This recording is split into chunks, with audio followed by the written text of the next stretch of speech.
Hello, controller lagi dari FlyDigi yang build quality-nya harusnya udah nggak diraguin, tapi ini versi yang lebih budget. Nah, jadi tuh ini versi yang Vader 4 Pro. Karena dulu gue sempet review yang kakaknya tuh versi Apex 4 Elite ya. Yang pasti emang secara harga jauh lebih tinggi karena ini yang flagship-nya lah. Nah, kalau misalkan kalian pengen cari build quality yang sama, tapi dengan range harga yang lebih rendah, ini mungkin bisa jadi pilihan. Langsung aja kita review, dan ini pun sekalian gue ambil charging dock-nya, biar lengkap lah.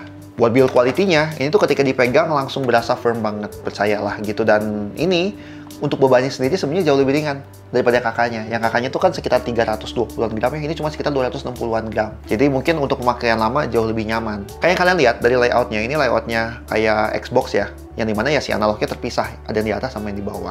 Kalau dari bodinya, bagian depannya tuh ngedove. Jadi ini lumayan oke ya, soalnya gue kurang suka yang glossy gitu. Dan bagian belakangnya, dia ada tekstur kayak gini. Tetap terhitung simpel sih sebenarnya dari segi desain. Oke, kita ngomongin konektivitas. Jadi dia tuh bisa dongle, Bluetooth, sama wire.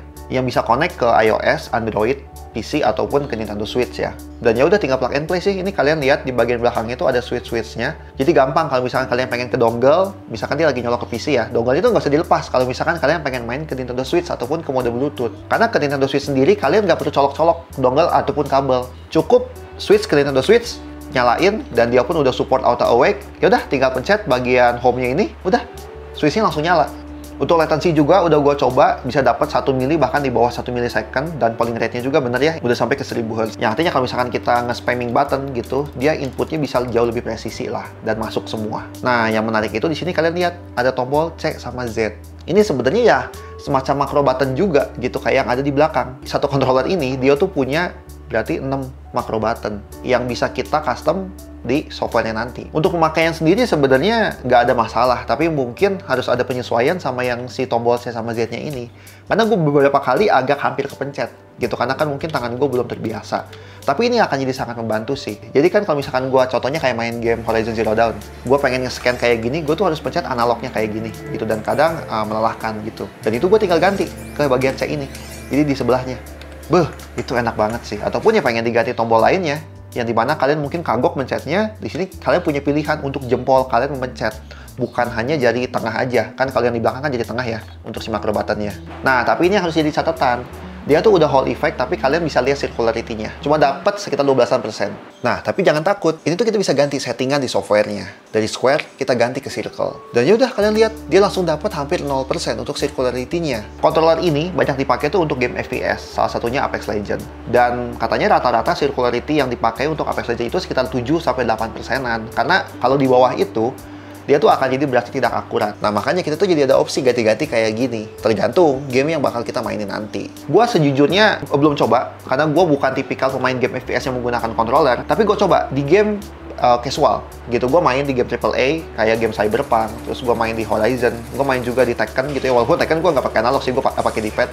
I have no issue sama sekali gitu. Jadi ya pokoknya movement-nya ya semua tidak terasa aja. Dan silahkan kalau kalian komen, menurut kalian apakah ini jadi concern atau enggak gitu. Gue cuma menyampaikan apa yang ada di data. Nah, ngomongin D-pad tadi, mantap. Ini tuh D-pad-nya dia empuk banget buat dipencet. Kalian bisa dengar suaranya ketika gue putar-putar gini. Ini sangat nyaman ketika buat main Tekken terutama. Gue coba ketika ada gerakan diagonal gitu ya, sama sekali tidak ada miss. Semuanya presisi, enak banget. Dan ya udah ketika di game AAA harusnya makin nggak ada masalah. Enak banget buat dipencet. Nah, kalau versi kakaknya tuh kan si D-pad itu bisa diganti ya. Kalau ini nggak bisa, dia emang udah kayak gini aja. Tapi ini nice sih. Build quality-nya juga enak, dia tebal, jadi nggak kayak cheap banget gitu. Feel button juga clicky ya semuanya ya. Persis kayak yang kakaknya yang dulu gue sempat review.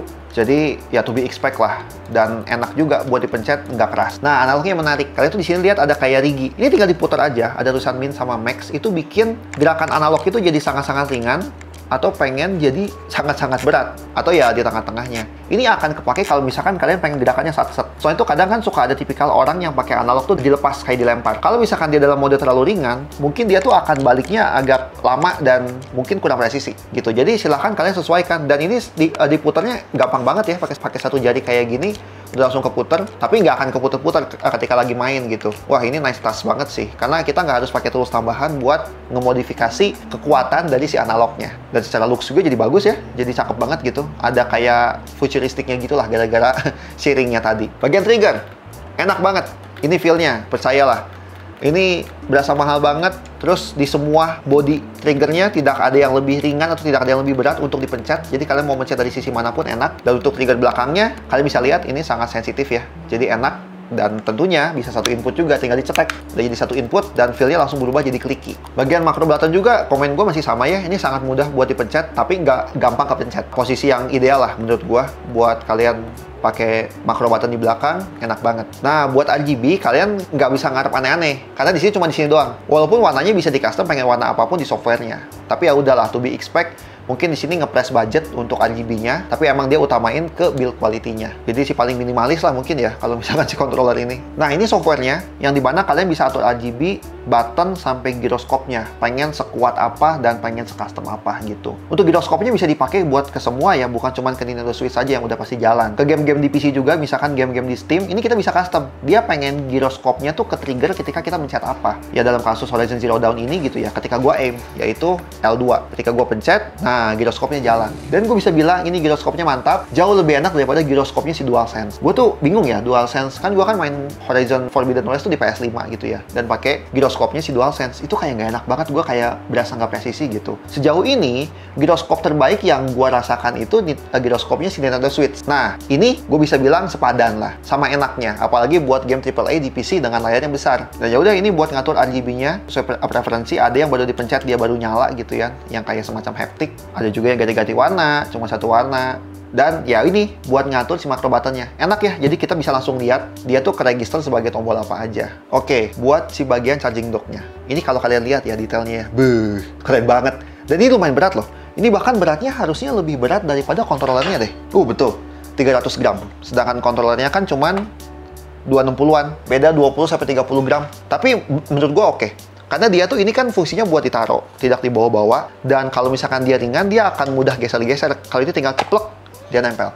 Kalau dari dockingnya sendiri, dia sebenarnya nggak ada indikator lampu sama sekali. Jadi ketika dia ngecas, ini gue colok ya ke PC. Nah, yang nyala itu si controllernya. Ada si lampunya di depan. Padahal kalau misalkan bisa nyala sih, ini bakal cakep banget ya RGB gitu di bawahnya. Tapi ya, ini juga poin plusnya. Kalian lihat di belakang tuh ada colokan USB. Itu buat dongle.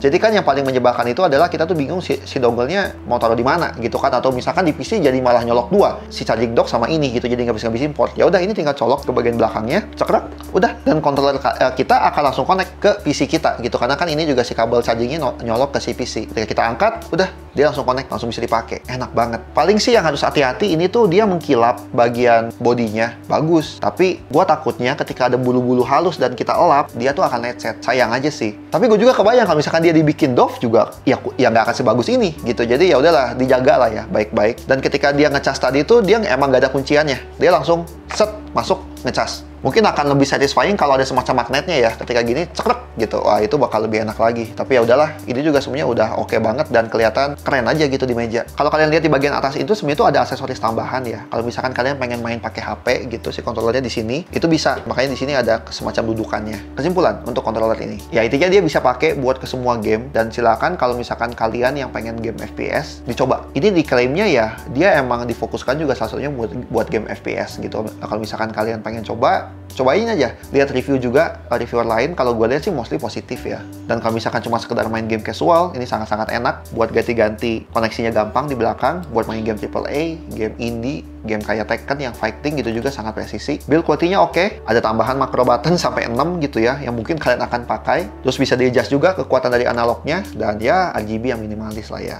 Buat kalian yang sakit mata karena RGB, ya ini kan enak nih, nggak terlalu mencolok. Yaudah, gimana tulis pendapat?